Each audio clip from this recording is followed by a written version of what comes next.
Alors nous voici avec ce récit magnifique de l'évangile de Luc.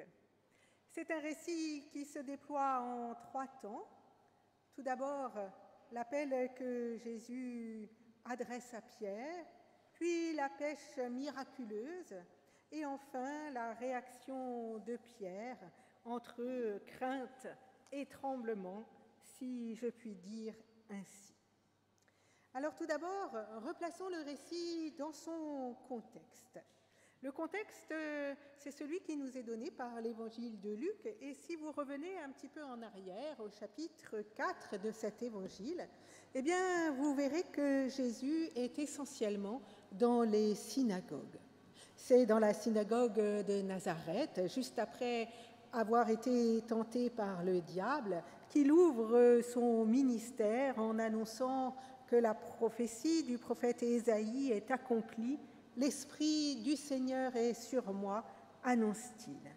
Et puis la première guérison, chapitre 4, qu'il fait, celle du démon impur, eh bien il l'a fait également dans une synagogue. Ensuite, il va commencer à aller et venir et on va lui amener alors des malades. Juste après ce chapitre 4, qui se situe donc essentiellement dans les synagogues, eh bien, au début du chapitre 5, Jésus va poursuivre son ministère d'enseignement, mais il se déplace. Il va sortir du lieu clos des synagogues pour entrer dans un nouvel espace. Il va commencer à enseigner, cette fois-ci, sur les bords du rivage du lac, au grand air, au grand vent, si je puis dire ainsi. En prêchant au grand vent, eh bien, Jésus annonce alors une parole sans frontières.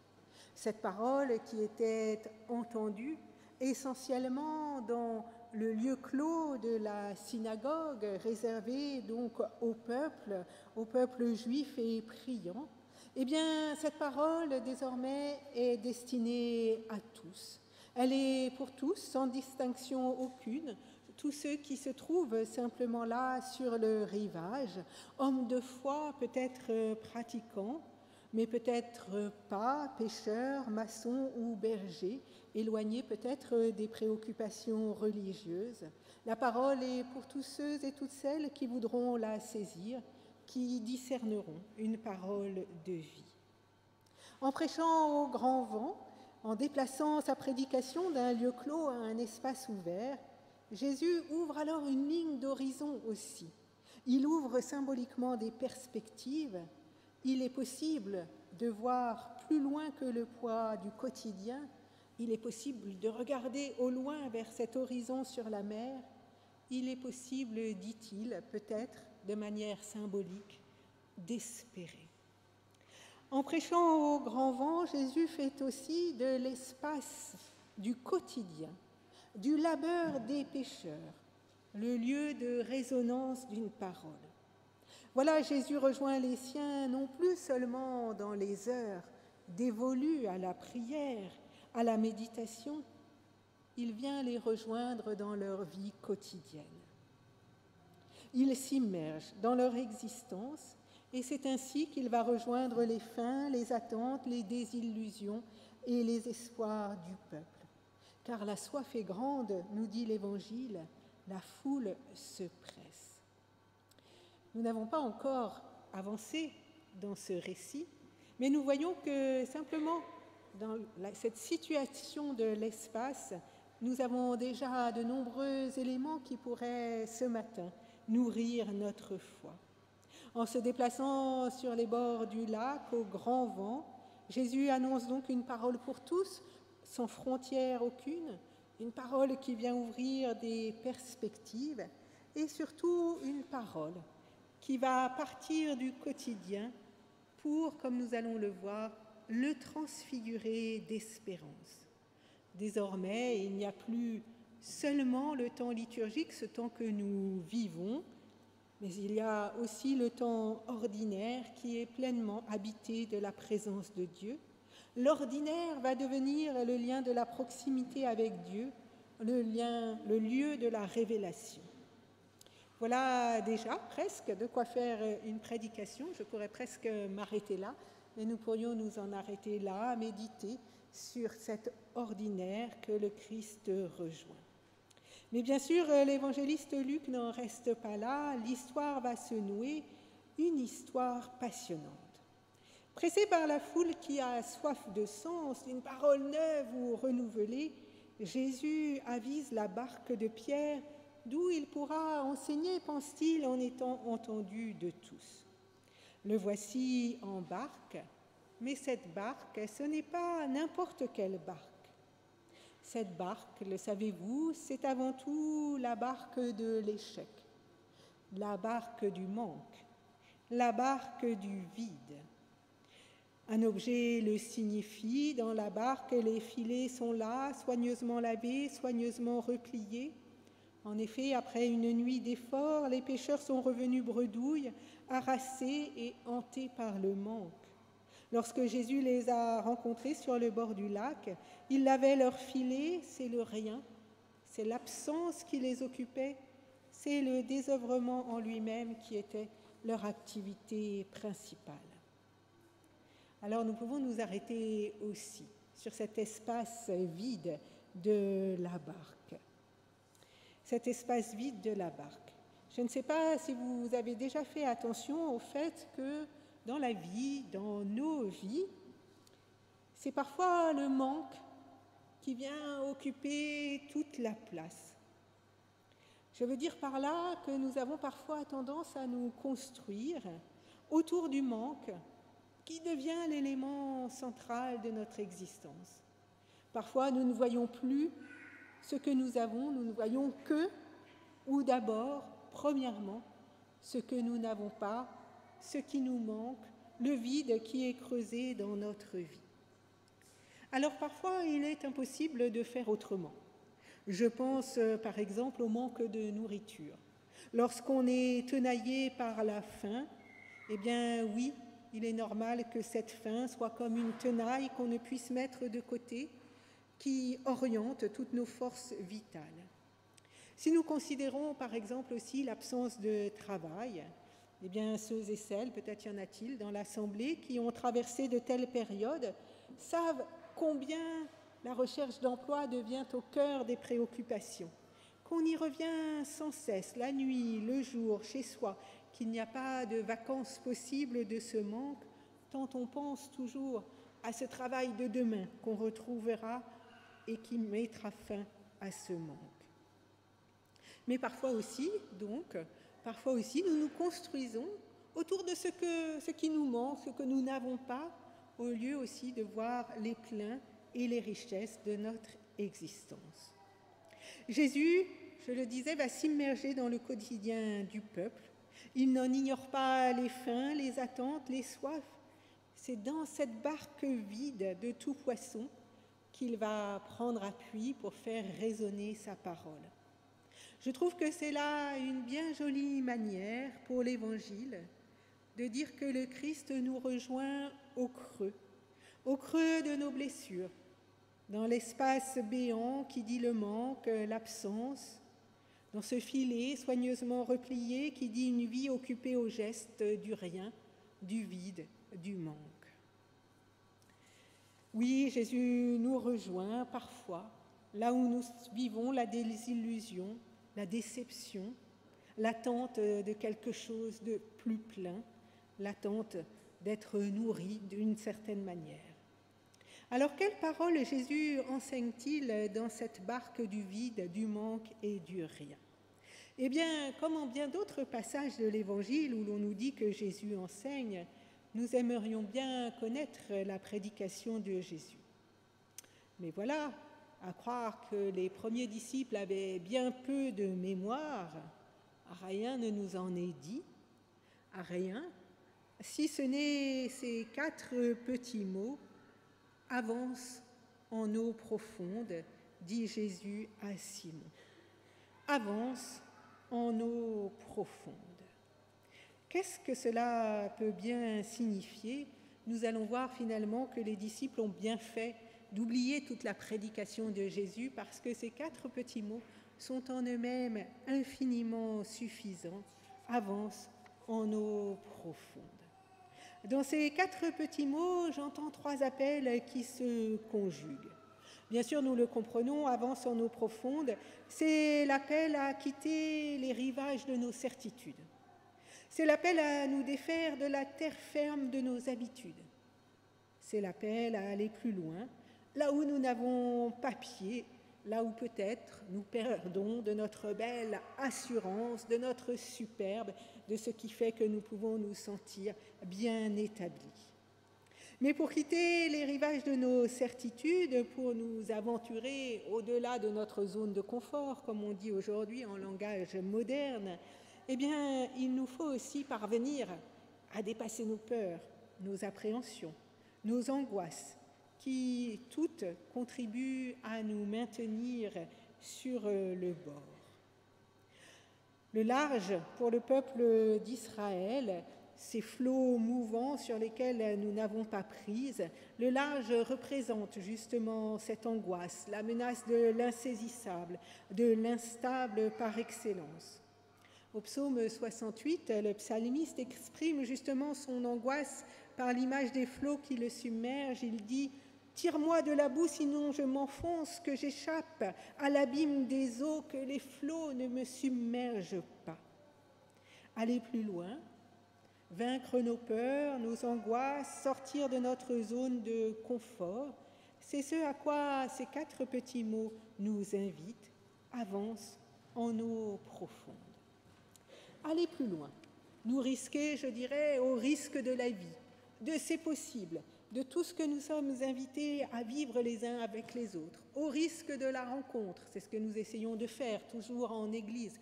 Nous venons d'horizons très divers et nous sommes invités à nous rencontrer, à nous retrouver, à tisser des liens, à oser ce risque de la rencontre, à aller plus loin. Voilà l'appel du Christ qui résonne ainsi. Mais avance en eau profonde, ça n'est pas seulement avance au large. Ça n'est pas seulement va plus loin, ça n'est pas seulement dépasse toi-même. Non, avance en eau profonde, c'est aussi une invitation à aller à l'intérieur de nous-mêmes, à découvrir la profondeur qui nous habite. Je dirais, pour reprendre une parole de Simone Paco, aussi à évangéliser nos profondeurs. Oui, c'est un appel aussi à aller à l'intérieur de nous, sur le lieu même de nos peurs, de nos blessures intimes, de nos béances, de nos manques, de nos creux, je dirais de nos barques vides, pour nommer nos vulnérabilités, pour les reconnaître, pour les accepter, pour les dépasser au nom de ce Dieu qui nous appelle à choisir toujours et encore la vie. Alors que Pierre et les autres pécheurs sont refermés, rétrécis sur le manque, sur le vide, agrippés à ces filets qui n'ont rien pris, confinés sur le rivage de leur peur, Jésus vient redonner du souffle, de l'élan. Il vient défaire l'étau de l'inquiétude, il invite au déplacement, il réouvre l'horizon, il donne des perspectives. Alors Pierre va se lancer. Il va choisir le risque de la confiance, mais, et c'est aussi ce que je trouve passionnant dans cette histoire, cette confiance n'est pas sans appui. Voici, si vous avez fait un petit peu attention, voici ce que dit Simon. Simon lui répondit, « Maître, nous avons travaillé toute la nuit sans rien prendre, mais sur ta parole, je vais jeter les filets. » Sur ta parole. À nouveau, ces quelques mots sont pour moi extrêmement signifiants. Tous nous avons besoin, je crois, d'une parole sur laquelle appuyer notre vie. Nous en avons besoin pour vivre tout simplement. Par exemple, les parents sont là pour donner à leurs enfants des paroles de confiance qui les aident à grandir. Les enseignants sont là, ou en tout cas devraient être aussi, pour donner à leurs élèves des paroles qui leur donnent la confiance et la joie d'apprendre, de se dépasser, d'aller plus loin, là où justement, de prendre le risque de l'inconnu, l'inconnu du savoir. Nous avons besoin de paroles pour appuyer nos vies en confiance et c'est aussi ce qui est en jeu dans nos sociétés. Nous vivons un temps justement où la parole publique est très souvent décrédibilisée, je vais y arriver, pardon. En tout cas, perd ce rôle d'appui qu'elle devrait pouvoir jouer, c'est-à-dire qu'on devrait justement pouvoir s'appuyer et faire confiance à la parole publique, qu'elle ne soit pas une parole de communication, qu'elle ne soit pas un slogan, mais bien au contraire, quelque chose sur lequel prendre appui pour construire un monde plus fraternel, pour construire le monde que nous partageons les uns avec les autres. Sur ta parole, dit Pierre, je jetterai mes filets. Ces petits mots nous disent simplement à quel point pour agir, pour oser, pour rencontrer, pour aimer même simplement, bref, pour jeter les filets de la vie, nous avons besoin de confiance les uns envers les autres. Et c'est pourquoi ces petits mots de Jésus ont traversé les siècles et nous rejoignent aujourd'hui. Aujourd'hui, c'est à nous que cette parole est donnée, avance en eau profonde, et c'est sur cette parole que nous pouvons prendre appui pour oser le risque de la vie dans la confiance de l'amour du Christ à nos côtés. Il est là, dans la barque, même la barque de nos vides, de nos manques, de nos riens, si je puis dire, et il nous appelle à aller plus loin.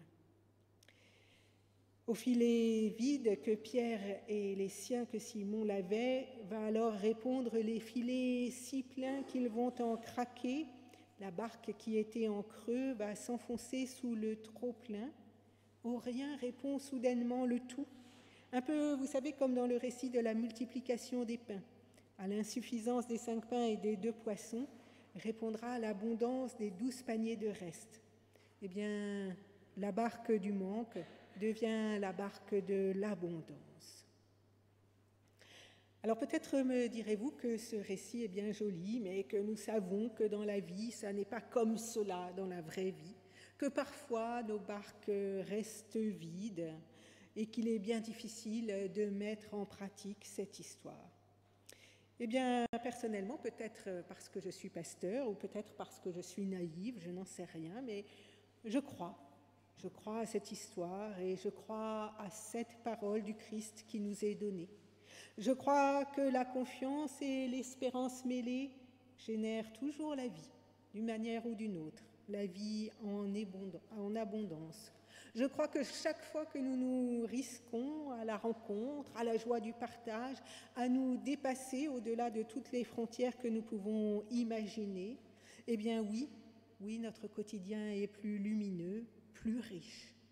Je crois que chaque fois que nous avons sur qui compter, chaque fois que la parole posée est fiable, eh bien oui, alors nous trouvons les ressources de nous risquer à l'audace, parfois nécessaire du lendemain. Oui, nous pouvons plus facilement dépasser nos peurs et chercher en profondeur ce qui est source de vie pour nous. Alors pour conclure, nous reprendrons simplement la dernière étape de notre récit.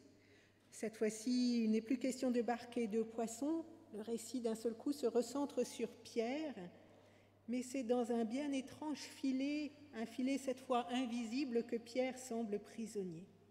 Car Pierre est soudainement prisonnier des mailles serrées étouffantes de sa perception théologique de Dieu. Devant la présence de Jésus, c'est la crainte qui le saisit sous le poids de son péché. C'est la peur de sa culpabilité, de son indignité, de son insuffisance qu'il éprouve au point de tomber aux pieds de Jésus. Pourtant, la parole va le relever. Tu prendras des vivants. Ce n'est pas pour faire mourir, c'est pour faire vivre que Jésus est venu. Sa parole n'est pas un filet qui nous emprisonne dans les mailles de la peur. Nous avons vu qu'au contraire, elle nous invite à prendre le large. Elle résonne au grand vent de l'espérance. C'est une parole pour ramener les vivants de la mort à la vie, pour leur redonner élan, confiance et joie, pour nous aider tous à dépasser toutes les insuffisances que nous pouvons ressentir au cœur de notre existence, pour marcher dans la confiance et dans l'espérance de la présence du Christ à nos côtés. Oui, nous pouvons être lumière et celle de la terre, chaque fois que nous choisissons justement d'avancer en eau profonde, de choisir la confiance, de choisir l'espérance. Amen.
Et je vous invite à vous lever. Nous allons chanter une parole qui nous invite justement à annoncer la confiance en Christ, qu'aujourd'hui toute la terre s'égaye au nom du Seigneur, qu'à Dieu monte sa prière par Jésus, le Rédempteur. Nous chantons les strophes 1, 2, 4 et 5. Et qu'aujourd'hui, remplis de joie en écoutant son appel, bien des cœurs trouvent la voie qui va de la terre au ciel. 2107, les strophes 1, 2, 4 et 5, c'est page 235 de vos recueils.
Je vous invite à rester debout pour le temps de la confession de foi.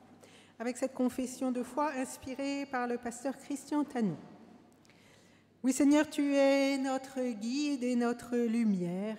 Tu remplis notre cœur de joie et ton amour est infini.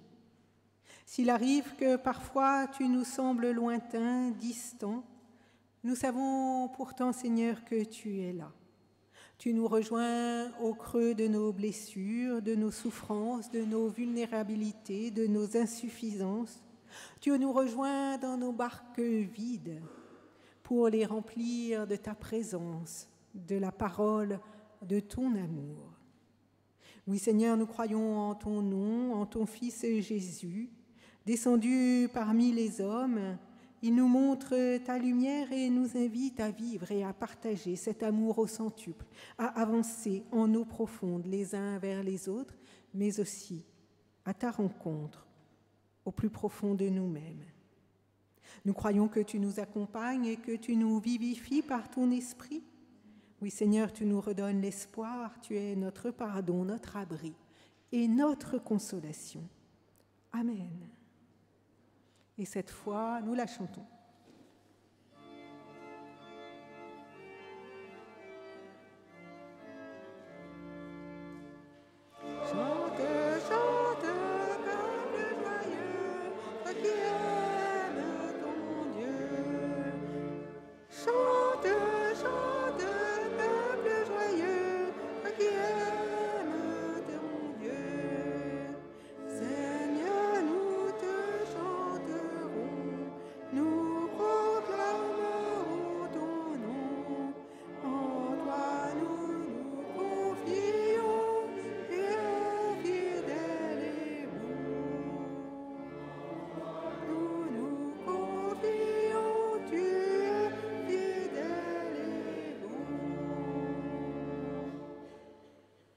Je vous invite à vous asseoir.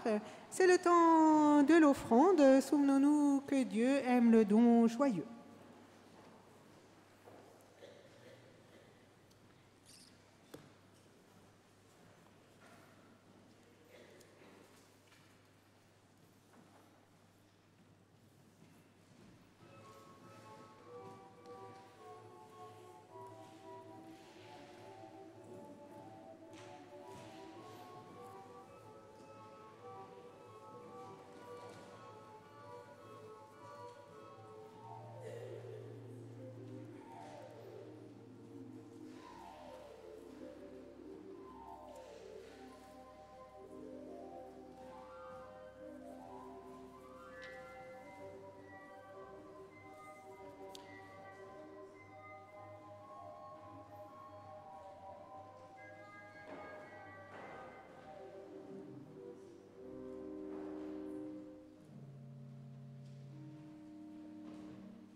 Et c'est maintenant le temps des annonces. Non, je crois que l'offrande n'est pas encore terminée.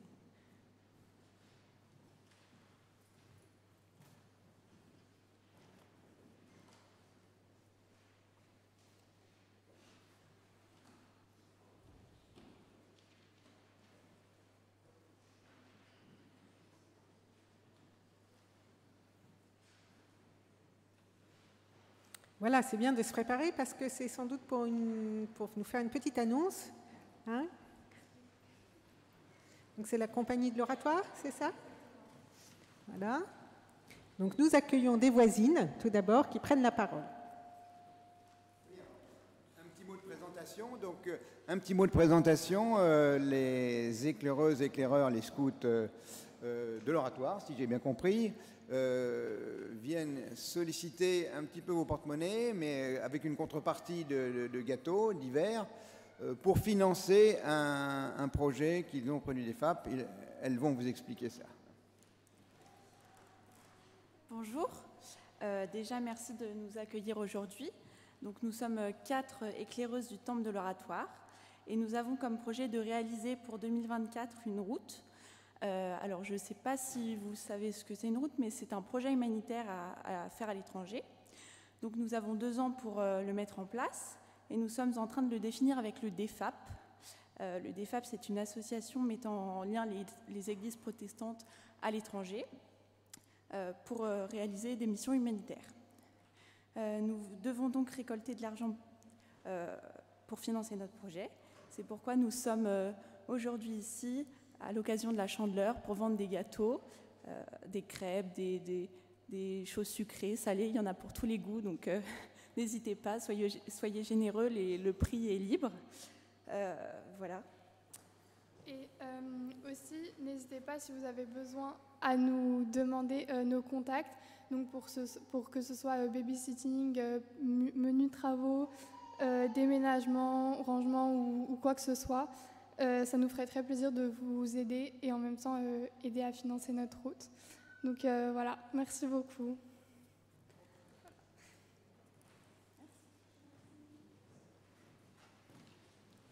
Merci. Et tout d'abord, nous remercions de notre côté Nathalie Chaumet de l'Annonciation. Alors je précise pour ceux qui ne savent pas obligatoirement ce que c'est que l'Annonciation, c'est le temple de Paris-Passy, rue Cortambert, dans le 16e.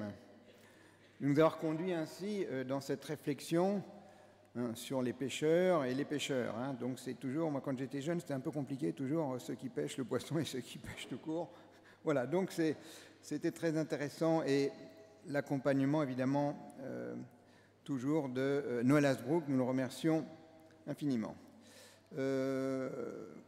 À la fin de ce culte, je vous invite à rester assis quelques instants. Nous allons vous faire une présentation rapide de l'association des Amis de l'Orgue, donc qui tous les ans vient vous solliciter pour présenter ses activités et recueillir des fonds pour maintenir en état ce bel instrument qui est si bien servi.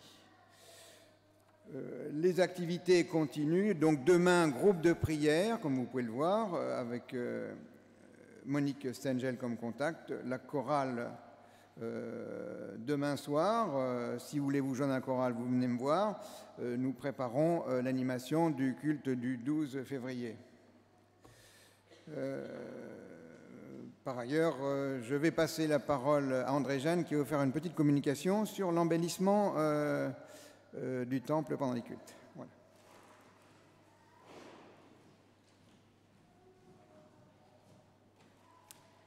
Bonjour à toutes et à tous. Vous me connaissez déjà, mais pour ceux qui viennent pour la première fois également, mon annonce est valable, c'est-à-dire que je trouve que notre foi et notre confiance en Dieu s'expriment autant par notre présence que par des éléments de la nature que nous pouvons mettre dans ce temple pour décorer et rendre un petit peu plus lumineux, autrement que par les lumières électriques, l'ambiance. Donc sur la table, vous voyez qu'il y a des bouquets. Nous sommes déjà 3 réguliers à participer à cet ornement et je serais contente qu'on soit un petit peu plus nombreux. Il suffit de venir me voir à la fin du culte et de nous prendre. Ce n'est pas un engagement très très lourd si nous sommes plusieurs. Il suffit de prendre un dimanche par mois. Si on est 4, c'est formidable. Et ça n'est pas trop contraignant et vous apportez vos fleurs ici. Il y a toujours quelqu'un qui a la clé de la cuisine et qui vous aide à trouver un vase qui est en place, à mettre de l'eau et à monter pour décorer cet endroit. Donc à bientôt, j'espère tout à l'heure.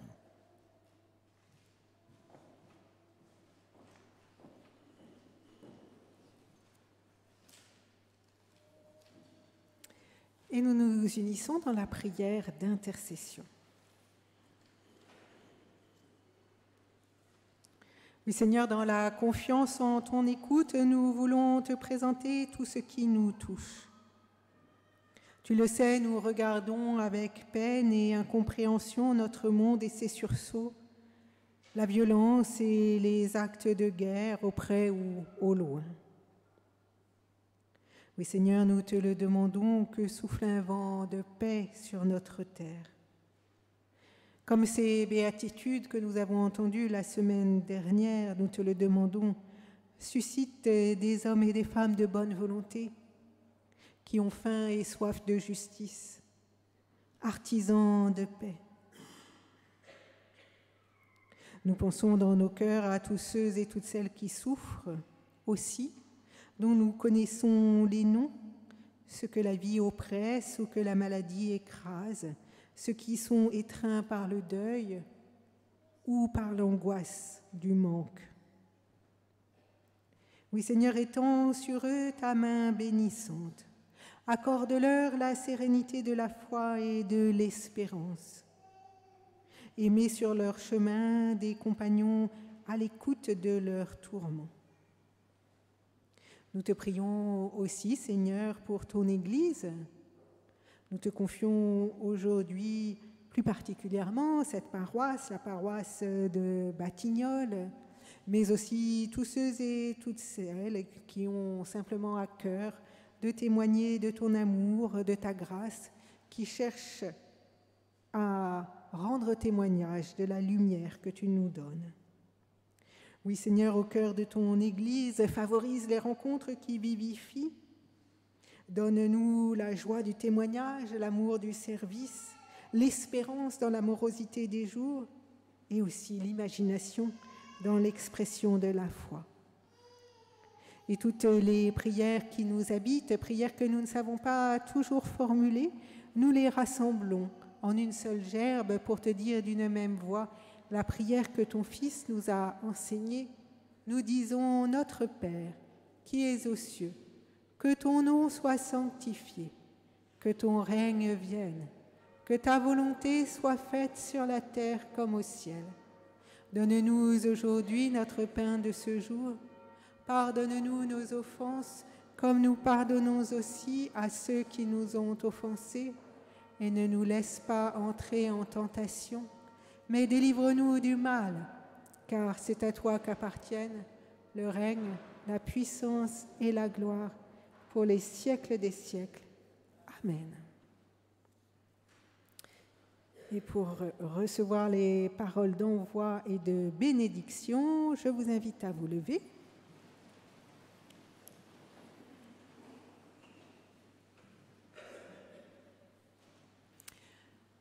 Alors en envoi, je voudrais simplement reprendre cette parole de Jésus. Avance en eau profonde. Si comme les disciples, vous avez tout oublié de cette prédication de Jésus dans la barque, si vous avez tout oublié de cette prédication de dimanche matin, peu importe, gardez simplement ces quelques mots, avance en eau profonde, qu'ils puissent vous porter tout au long de cette semaine. Le Seigneur de la paix vous donne lui-même la paix en tout temps, de toute manière. Le Seigneur est avec vous tous. Amen. Et je vous invite à chanter une dernière fois. Nous chantons, j'ai oublié le 61 quelque chose, je vais le retrouver, le voilà, 62-81. 62-81. Et donc Noël, nous allons le chanter 2 fois. Voilà, 62-81.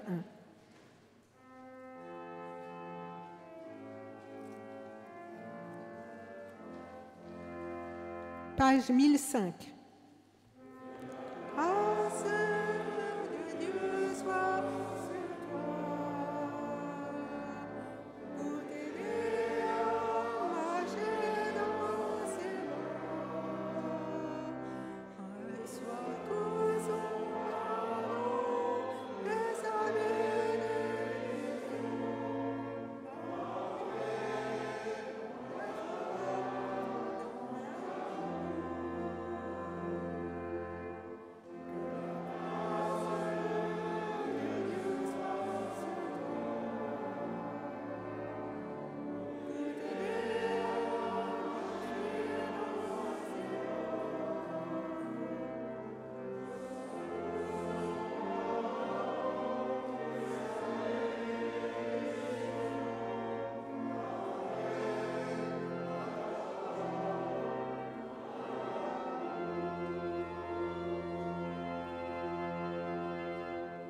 Un grand merci Noël pour cet accompagnement joyeux et heureux.